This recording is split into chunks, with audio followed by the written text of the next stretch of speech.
BBC Nepali सेवाको साँझ पखबाट शरद केसीको नमस्कार। आज कार्यक्रममा सरकार एउटा बहुचर्चित अमेरिकी सहायता परियोजना एमसीसी प्रस्तुत गर्ने तयारीमा जुटेको देखिएका बेला प्रतिनिधि सभाको भोलिको बैठक फेरि स्थगित। अहिले त्यति प्रभावकारी एजेन्डाहरू नभएको अवस्थामा चाहिँ सरकारको अनुरोधमा भोलिको बैठक सभामुखज्यूसँगको परामर्शमा फागुन 2 गतेको लागि सरेको छ। चीनले नेपाली भूभागमा स्थायी नहर बनाउने प्रयास गरेको सरकारको एउटा गोप्य प्रतिवेदनको ठम्याई एकजना सीमाविद भन्छन्। सीमा व्यवस्थापनमा कमजोरी देखिएको छ। चीनको बलमिचाइ, नेपालको उदासीनता। पार्टी त्याग्ने निर्णय पुनर्विचार गर्न राप्रपाद्वारा कमल थापालाई आग्रह र अन्तर्राष्ट्रिय प्रसङ्गमा रुसका राष्ट्रपतिसँग 5 घण्टा लामो वार्तापछि फ्रान्सका राष्ट्रपतिद्वारा युक्रेनको गतिरोध कम गर्न आउँदा दिनहरू महत्त्वपूर्ण हुने धारणा व्यक्त। तर सबभन्दा पहिले आजका प्रमुख विश्व समाचार। विनिता दाहालबाट समाचार सुन्नुहोस्। युक्रेनको विषयलाई लिएर रूस र पश्चिमा देशबीच तनावहरू देखिएका बेला फ्रान्सका राष्ट्रपति इमानुएल माक्रोले युरोपेली महादेशमा सुरक्षा पुनर्स्थापित गर्ने ठोस र व्यावहारिक समाधानहरू रहेकोमा आफूले विश्वास गरेको बताएका छन्। युक्रेनका राष्ट्रपति भोलोदिमिर जेलेन्स्कीसँगको वार्तापछि कियवमा बोल्दै माक्रोले यस्तो बताएका हुन्। यसअघि उनले रूसका राष्ट्रपति भ्लादिमिर पुटिनसँग पनि 5 घण्टा लामो वार्ता गरेका थिए। माक्रोले दुवै नेताले मिन्स्कमा भएका सहमतिहरू लागू गर्ने विषयमा प्रतिबद्धता जनाएको बताएका छन्। उक्त सहमतिमा पूर्वी युक्रेनमा रहेका रूस समर्थित पृथकतावादीहरूको विषय समाधान गर्ने भन्ने उल्लेख थियो। युक्रेनको राजधानीमा रहेका बीबीसीका जेम्स वाटरहाउस भन्छन्, राष्ट्रपति जेलेन्स्कीको सरकारले आफूले तय गरेका अधिकतम सीमाहरूबारे धारणा व्यक्त गर्दै आएको छ, तर पूर्वी युक्रेन स्थित सीमामा रहेका रूस समर्थित विद्रोहीसँगको प्रत्यक्ष वार्ता नगर्ने र देशको भविष्य तय केवल युक्रेनका जनताले गर्ने जनाएको छ। बीबीसीका जेम्स वाटरहाउसको भनाई। संयुक्त राष्ट्र संघले 40 वर्षमा देखिएको खराब खडेरीका कारण अफ्रिकी केही देशका 1,30,00,000 भन्दा बढ़ी मानिसको ज्यान खतरामा परेको जनाएको छ। इथियोपिया, सोमालिया लगायतका पूर्वी अफ्रिकी देशमा लगातार 3 वटा बर्खामा निकै कम पानी परेको थियो र आउँदा महिनाहरूमा पनि त्यस्तै हुने ठानिएको छ। विश्व खाद्य कार्यक्रमले सोमालियामा 1/4 मानिसले ज्यान गुमाउनु परेको सन् 2011 को अवस्था नदोहोरियोस् भन्नका लागि तत्काल कदम चाल्न आवश्यक रहेको जनाएको छ। विश्व खाद्य कार्यक्रमका सन ह्युक्स भन्छन्, हामीले महामारीको शुरूदेखि नै यो क्षेत्रमा रहेका बालबालिका र महिलामा कुपोषणको दर वास्तवमै बढ़िरहेको देखेका छौं। रोजगारीको अवसरमा बाधा पुगेको छ र बजारमा उपभोग्य सामानको मूल्य किन्नै नसक्ने गरी बढ़ेको छ। विश्व खाद्य कार्यक्रमका सन ह्युक्सको भनाई। भारतको दक्षिणी राज्य कर्नाटकका सबै उच्च माध्यमिक विद्यालय र कलेजहरू 3 दिनका लागि बन्द भएका छन्। एउटा कलेजका विद्यार्थीहरूको समूहले हिजाब लगाएर कक्षामा आउने मुस्लिम विद्यार्थीहरूको विरोधमा प्रदर्शन गर्दै आएका छन्। कलेज बाहिर प्रदर्शन गर्नेहरूले हिन्दू धर्मका नाराहरू समेत लगाएका थिए। केही हप्ता अघि केही कलेजहरूले कक्षा कोठाभित्र इस्लाम धर्मका महिलाले लगाउने हिजाबलाई कलेजको नियम विपरीत भन्दै प्रतिबन्ध लगाएपछि विवाद शुरू भएको थियो। मुस्लिम विद्यार्थीहरूले पनि त्यसको विरोधमा प्रदर्शन गर्दै त्यो आफ्नो धार्मिक आस्थासँग जोडिएको र वर्षौंदेखि आफूहरूले त्यही गर्दै आएको बताएका छन्। कर्नाटक राज्यमा हिन्दू राष्ट्रवादी बीजेपीको सरकार छ। उच्च अदालतले यो विषयमा परेको मुद्दाको सुनवाई गरिरहेको छ। तपाई बीबीसी नेपाली सेवाको साँझ पख सुनिरहनु भएको छ। जर्मनीका भूतपूर्व आर्च बिशप पोप बेनेडिक्टले आफू जिम्मेवारीमा रहँदा बालबालिकामाथि भएका यौन दुर्व्यवहारका मुद्दा सुनवाई गर्दा गल्ती भएको स्वीकार गरेका छन्। तर उनले ती मुद्दामाथि कारबाही गर्न उनी विफल भएको भन्ने एउटा आधिकारिक प्रतिवेदनको भने सम्बोधन गरेनन्। बेनेडिक्टले आफूलाई झुटो व्यक्ति भनी लगाइएको आरोप पनि पीड़ादायी भएको बताएका छन्। उत्तर कोरियाले राज्य समर्थित ह्याकरहरूले साइबर सञ्जालहरूमा श्रृंखलाबद्ध हमला गरेको र क्रिप्टो करेन्सी चोरेको भन्ने विवरणहरू अस्वीकार गर्दै अमेरिकाले त्यस्तो आरोप खड़ा गरेको जनाएको छ। अमेरिकामा रहेको एउटा थिंक ट्याङ्कका विज्ञहरूले गत जनवरीमा उत्तर कोरियाका ह्याकरहरूले सन् 2021 मा झण्डै $4 करोड़ बराबरको डिजिटल सम्पत्ति चोरेको बताएका थिए। र लिगल एक्सन वर्ल्ड वाइड नामक एउटा समूहले इथियोपिया विरूद्ध मानव र जनताका अधिकारबारे काम गर्ने अफ्रिकी आयोगमा मुद्दा दर्ता गरेको छ। उक्त समूहका वकिलहरूले टिग्रे क्षेत्रमा व्यापक रूपमा अदिस अबाबाले नागरिकको आम हत्या र यौन हिंसा गरेको आरोप लगाएका छन्। इथियोपियाले भने यसबारे अहिलेसम्म कुनै प्रतिक्रिया जनाएको छैन। यो बीबीसी नेपाली सेवा हो।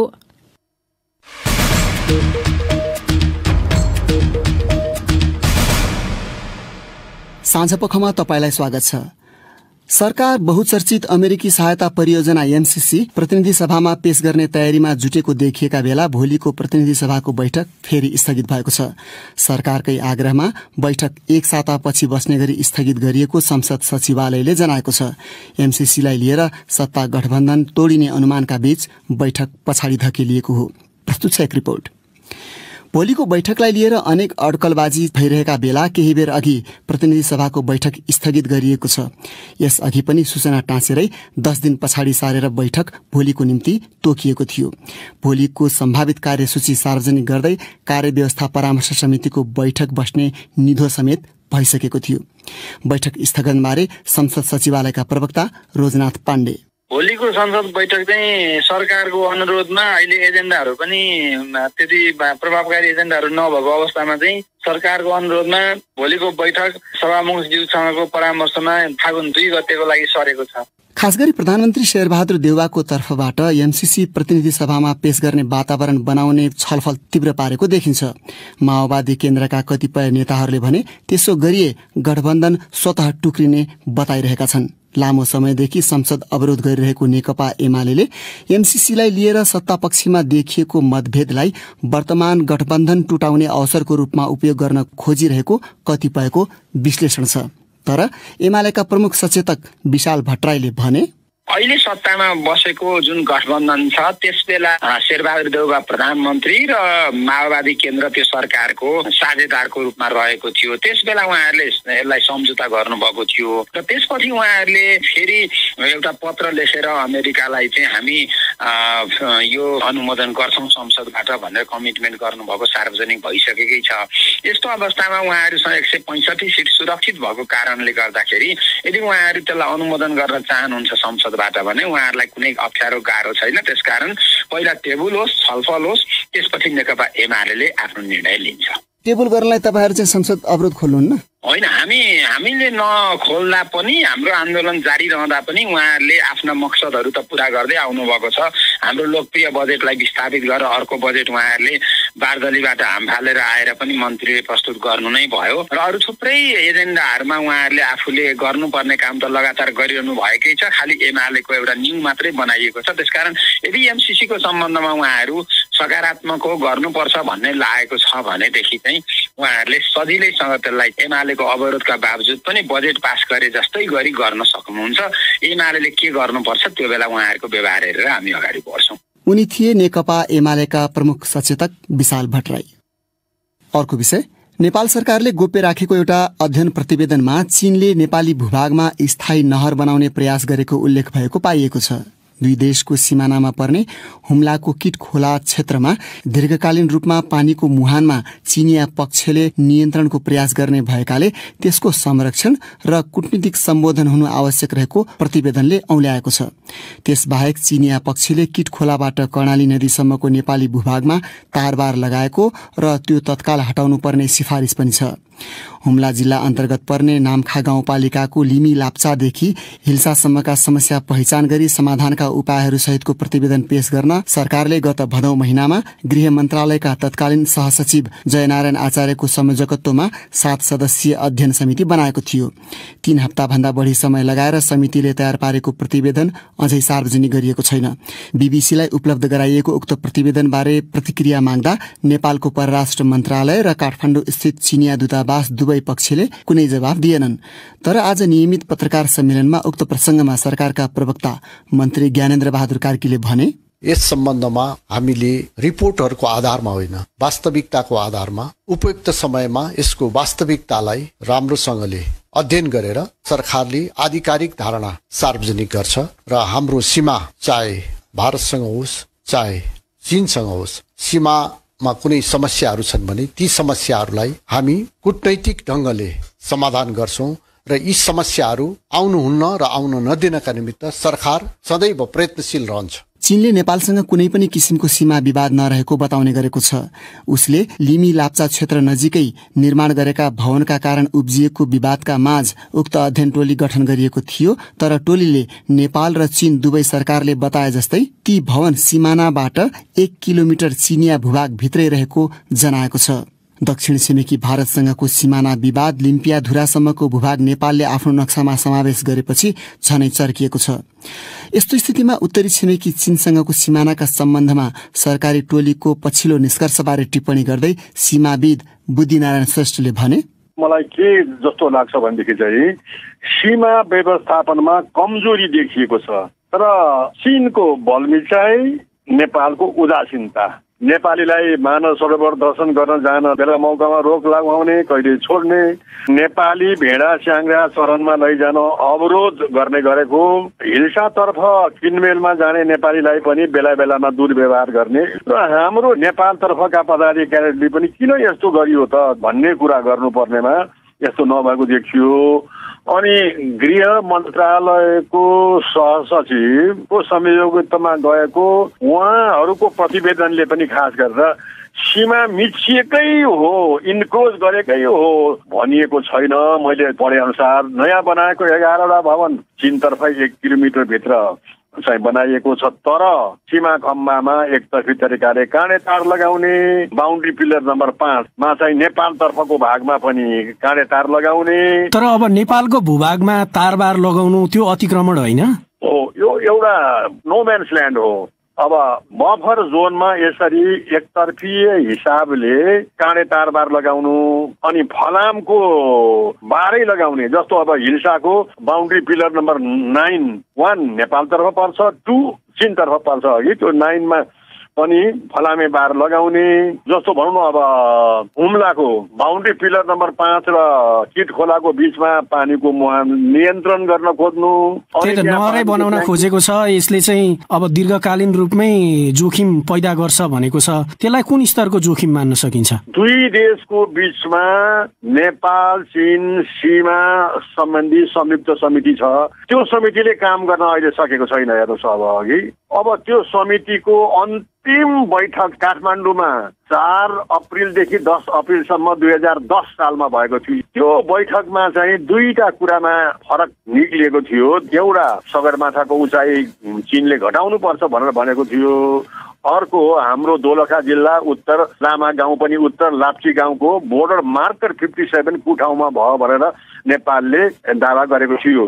अनि चीनले कुराकानी गरौँ भनेर 2012 को फेब्रुअरी 1 देखि 5 सम्म चीनको जियानमा नेपाली टोलीलाई बोलाएको थियो, तर नेपाली टोली जानु भन्दा 1 दिन अगाडि नै अब रद्द गरेर गएको छैन। अब मैले यहाँ भन्न खोजेको चाहिँ 11 वर्षसम्म दुवै देशको संयुक्त सीमा समितिको बैठक नहुनु नै विभिन्न समस्या आउनु हो। त्यसो हुम्ला बाहेक अन्यत्र पनि यस्तो खालको समस्याहरू रहेका छन् भन्ने तपाईको अध्ययनले पनि देखाउँछ? हो, अब जस्तो भन्नु, अब बेला बेलामा समाचारमा आउँछ गोर्खाको रिउ क्षेत्र, सिन्धुपाल्चोकको भोटेकोशी किनारको तातोपानी क्षेत्रको, दोलखाको लाप्ची क्षेत्र, अनि सङ्खुवा सभाको किमा थाङका त्यो क्षेत्रमा पनि बेला बेलामा चीनले मिच्यो भन्ने आउँछ। अनि नेपाल सरकारको तर्फबाट यो मिचिएको छैन भन्ने कुरा आउँछ। वास्तवमा यो हो कि होइन, मिचिएको छ छैन भन्ने कुरो चाहिँ त्यो क्षेत्रका स्थानीय बासिन्दालाई, स्थानीय गाउँपालिकालाई अनि स्थानीय राजनीतिक पार्टीका प्रमुखहरूलाई राखेर नक्सा र पिलरको तथ्याङ्क बुझाएर नेपाल र चीनका प्राविधिकहरू गएर संयुक्त तरिकाले जमिनमा देखाउने, नक्सामा भिडाउने गर्यो भनेदेखि चाहिँ स्थानीय सीमावर्ती जनताले पनि मिचिएको रहेनछ या मिचिएको छ भन्ने कुरा जान्दछन् नि। यो नगर्नु नै एउटा कमजोरी हो। चीनतर्फ समस्याको त कुरा भइगयो, भारतसँग पनि नेपालको सीमा समस्या छ। यो सीमा विवादको कारणले दुवै छिमेकीसँगको सम्बन्धमा असर पार्दै गएको देखिन्छ। यसको निवारणको लागि नेपालले तत्काल चाल्नुपर्ने कदम के हो? सबभन्दा पहिलो कुरो नक्सा पुराना प्रमाणहरू लिएर नेपाल र भारतको बीचमा आपसी वार्ता भएर प्रमाणका आधारमा समाधान गर्नुपर्छ, समाधान हुन्छ पनि। चीनतर्फ चाहिँ सीमा नक्सा त सन् 1962 मै बनिसकेको छ नि, सन् 1963 मा त बाउन्ड्री प्रोटोकलमै हस्ताक्षर भइसकेको छ। यो नक्साको एक प्रति र पिलरहरूको अक्षांश, देशान्तरको उचाइ, कोअर्डिनेट स्थानीय हाम्रो प्रमुख जिल्ला अधिकारीलाई दिए के बिग्रन्छ? स्थानीय निकायलाई पनि दिन सकिन्छ नि। अनि स्थानीय बासिन्दाले मिच्यो भन्यो भनेदेखि नक्सा भिडाएर मिचिएकै रहेछ अथवा मिचेको होइन रहेछ भन्ने जानिन्छ नि। त्यस कारणले यस्तो संरचना नबन्नु नै यो सीमा मिचियो भन्ने, मिचिएन भन्ने कुराहरू आइरहेको मलाई मेरो जानकारीले बताउँछ। उनी थिए सीमाविद बुद्धिनारायण श्रेष्ठ। साथी फणेन्द्र दाहालसँग कुरा गर्दै यस सम्बन्धी विस्तृत रिपोर्ट तपाईँ bbcnepali.com मा गएर पढ्न सक्नुहुन्छ। अब भने तपाईँकै प्रतिक्रिया र टिप्पणी प्रस्तुत गर्दैछन् साथीहरू विनिता दाहाल र स्वेच्छा राउत। स्थानीय तहको निर्वाचन वैशाखमा गर्ने निर्णय सरकारले गरेको छ। निर्वाचन आयोगले पनि निर्वाचन सम्बन्धमा आवश्यक काम शुरू गरेको जनाएको छ। स्थानीय तह निर्वाचनबारे तपाईको धारणा के छ भनी सामाजिक सञ्जाल फेसबुक र ट्विटरमा हामीले राखेको प्रश्नमा हामीलाई थुप्रै प्रतिक्रिया प्राप्त भएका छन्। ती मध्ये केहीलाई हामी यहाँ प्रस्तुत गर्दैछौं। गणेश बुढाले लेखेका छन्, जनतालाई फेरि एकपटक हाम्रोलाई होइन राम्रोलाई छनौट गर्ने मौका मिलेको छ। नेता कार्यकर्ताले समाज बिगारेको भन्ने छुट जनतालाई पनि हुने छैन। नेतृत्वले पनि सम्पत्ति विवरण सार्वजनिक गर्दै जनताको सेवक हुने प्रतिबद्धता गरौं र जनताले पनि राम्रो विकास प्रेमी नेतृत्वलाई छनौट गरौं। रोशन बोहराको धारणा छ, स्थानीय तहमा हुने चुनाव निष्पक्ष धाँधली रहित होस्। सरकारको निर्णय स्वागत योग्य छ। अब कस्तो खालको नेता चुन्ने भन्ने जिम्मा जनताको हो। कैलाश जोशी लेख्छन्, धेरै वर्षको अन्तरालमा नेपालीहरूले 5 वर्षसम्म स्थानीय तहका जनप्रतिनिधिहरूका काम देख्न पाए। यसबाट धेरै कुरा थाहा पाए। त्यसैले अब मतदाताहरूले के सोच्न जरुरी छ भने काम गर्ने प्रतिनिधिलाई जिताउन आवश्यक छ। प्रेम प्रकाश थापाको धारणा छ, निश्चित अवधिमा चुनाव हुनु राम्रो कुरा हो, तर सर्वोच्च अदालतले राइट टु रिजेक्ट अर्थात उम्मेद्वारलाई अस्वीकार गर्न पाउने व्यवस्था गर्न आदेश जारी गरिसक्दा पनि यसको व्यवस्था नगर्नु दुःखद कुरा हो। नागरिकलाई स्वतन्त्र मताधिकार उपयोग गर्न दिइनुपर्छ। कुनै पनि उम्मेद्वार मन नपरे अस्वीकार गर्न पनि पाइयोस्। यस बारेमा पनि आयोग र सरकारवालाहरूले ध्यान दिने कि? सुजन पण्डितको धारणा छ, स्थानीय तहलाई एक दिन पनि जनप्रतिनिधि विहीन हुन नदिने कानूनी व्यवस्था अनुसार नै वैशाख 30 गते निर्वाचन गराउने सरकारको निर्णय स्वागत योग्य छ। अब जनताले सही नेता चुनौ ताकि पछुताउन नपरोस्। सम्वेद शर्मा चापागाईको धारणा छ, आवधिक चुनाव प्रजातान्त्रिक प्रणाली भएको देशमा नियमित प्रक्रिया हो। यस्तो स्वाभाविक कुरालाई अपरिपक्व राजनीतिका अगुवा खेलाड़ीहरूले के न हुँदैछ भनेर जनमानसमा अनावश्यक रहस्य निर्माण गरिदिए अनि आखिरी घड़ीमा आएर ठूलै घोषणा गरे झैं चुनाव मितिको दिन तोकिदिए। आम मतदाता भने यिनै राजनीतिक पात्रहरू अनि उनीहरूले देखाएका लालसा र भ्यू टावर विकास सोचाइका भएकाहरू नै फेरि आउने भए। यही सोचेर निराशा लाग्छ, उत्साह छैन। सुशीला सिलवाल लेख्छिन्, अब फेरि आगामी दिनहरूमा चुनावी मिति सारिएन भनी फेरि पनि 5 वर्ष आफूले मत दिएकै नेतालाई गाली गर्नुपर्ने गरी जिताउनु भन्दा बेलैमा सोचौं। सेलेना पाण्डेको धारणा छ, संघीयता कार्यान्वयन पछिको यो स्थानीय निर्वाचनलाई ठूलो महत्वका साथ हेरिएको छ। संघीयता कार्यान्वयनको मेरुदण्डको रूपमा रहेको यो निर्वाचनलाई सरकार, नागरिक समाज, बुद्धिजीवी वर्ग र सबै नागरिक मिलेर सफल पारौं। अनि मास्टर जेबी गाउँले लेख्छन्, घोषित मितिमै चुनाव होस्, हाम्रो कामना पनि यही हो र चाहना पनि यही हो। अब नोटले भोट किन्ने प्रथा अनि थोत्रा विचारधाराका नेताहरूलाई बहिष्कार गर्ने बेला आइसक्यो। यो बेला भनेको इमानदार, सदाचारी तथा भिजनेबल नेतृत्व छनौट गर्ने बेला हो।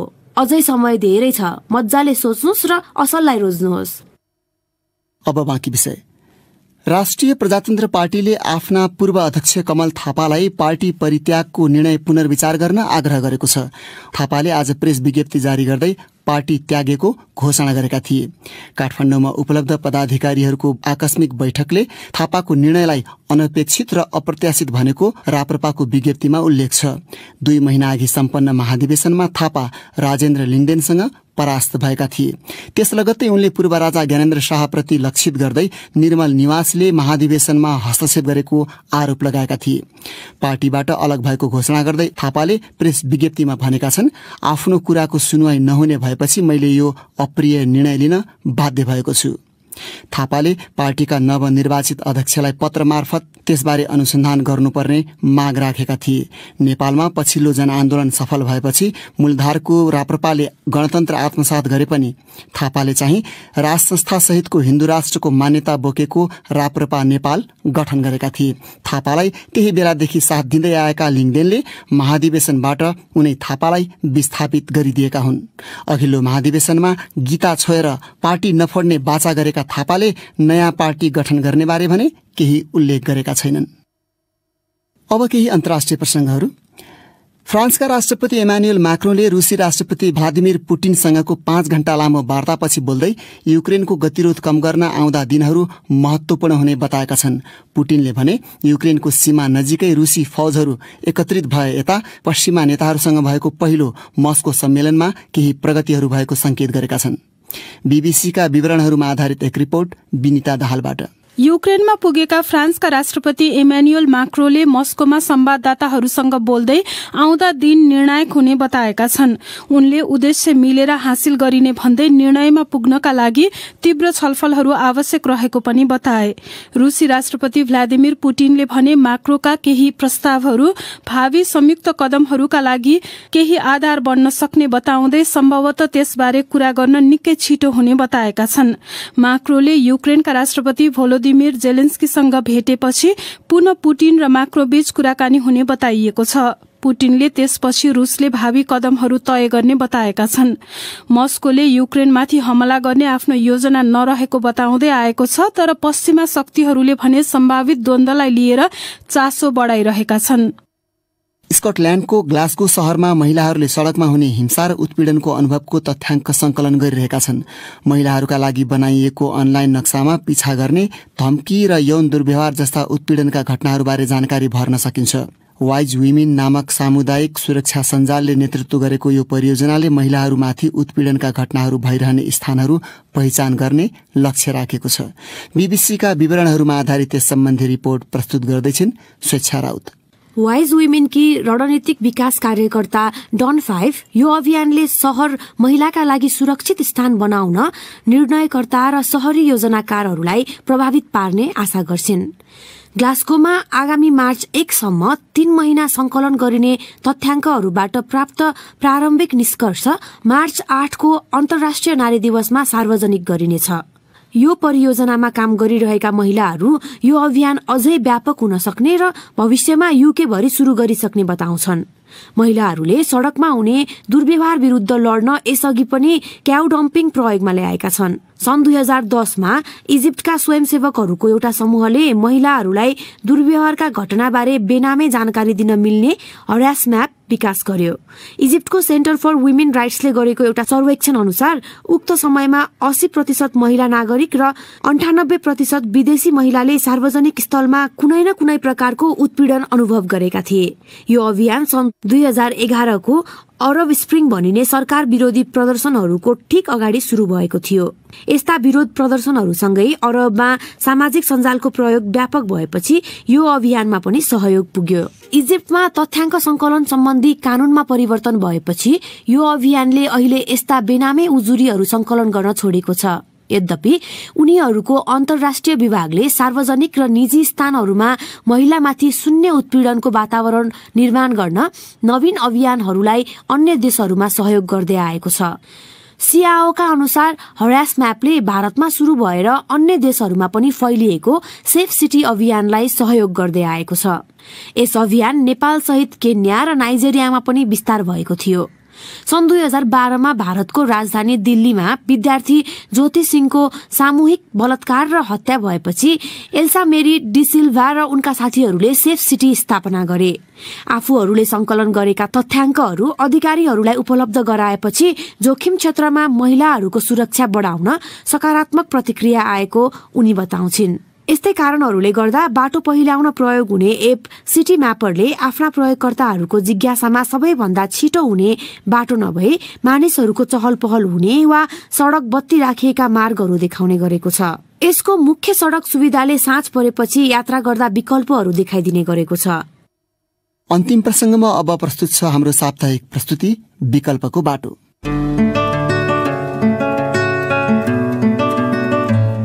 आफ्नो पनि परेको भयो, आमुसन पुनः पनि परेको भयो, हामी बेच्नखेरि पनि आफ्नो फाइदा भयो। गोजीबाट निकाल्नु कस्तो हुन्छ, आका घरबाट निकाल्नु कस्तो हुन्छ। तेल आइजान्छ त्यहाँबाटै, नुन आइजान्छ, लुवा आइजान्छ, पैसा पनि अलि ल्याएर कसो जो तिर्नु छ भने पनि त्यहाँ ल्याएपछि जो तिर्नु पनि पर्यो, मासु पनि खानु पर्यो। फुर्सदको समय काट्ने मेलो अनि अतिरिक्त आम्दानीको स्रोत, त्यसको एउटा गजबको उदाहरण देखिन्छ जुम्लाको तातोपानी गाउँपालिका वार्ड नम्बर 4 स्थित नियापानी गाउँमा। त्यहाँका स्थानीयवासी घरायसी काम सकेर फुर्सदमा निगालोको डोको, डालो र सुपो बुनेर मनज्ञ आम्दानी गर्दै आएका छन्।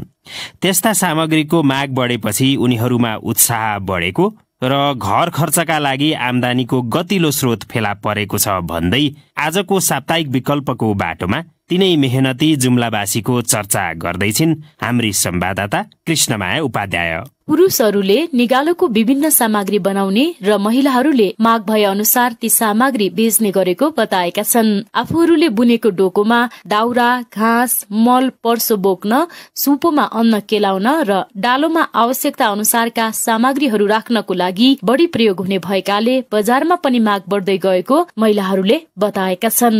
यो व्यवसायले गर्दा आफ्नो रोजीरोटी चलाउन सहज भइरहेको बताउँछिन् जुम्लाको नियापानी गाउँकी राजकली सार्की। आमा घर भएपछि डर भएकरीबाट काटिकन खानु पर्यो, रुपियाँ पनि आमा घर भएपछि ऋण माग्न आकन ऋण लगानी गर्ने भए फाइदा हुने भयो। त्यस्तै त जे जे हाम्रो व्यवस्था छ, जे हाम्रो सिप छ, उही कला गला उही देखाउने काम त भयो त। निगालोबाट बनाइएका सामग्रीहरू कतै पैसासँग त कतै आफूहरूलाई खानको लागि आवश्यक पर्ने अन्नसँग बेच्दै आएको कतिपय महिलाहरूले बताएका छन्।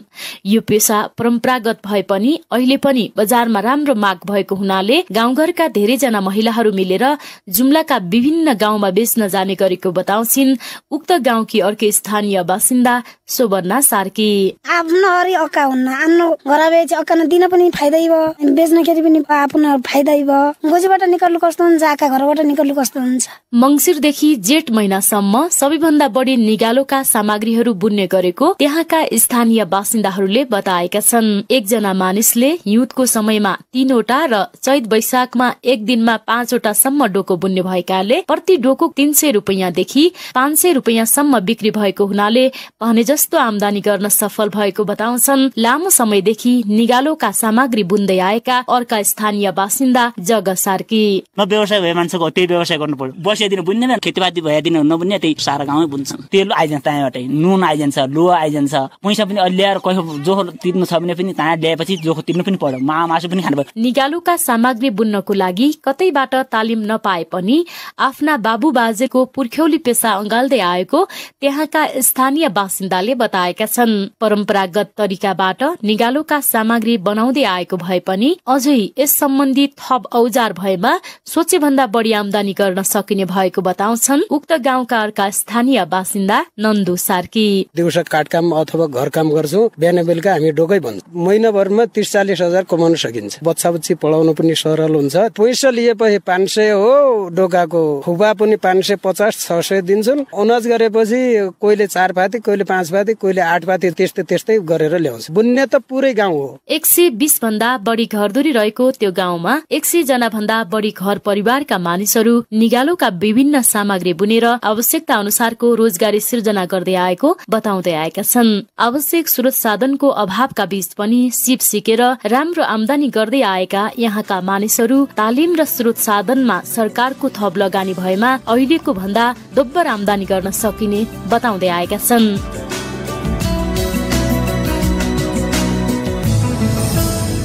साप्ताहिक प्रस्तुति विकल्पको बाटोमा त्यो रिपोर्ट सुन्नुभयो कृष्णमाया उपाध्यायबाट।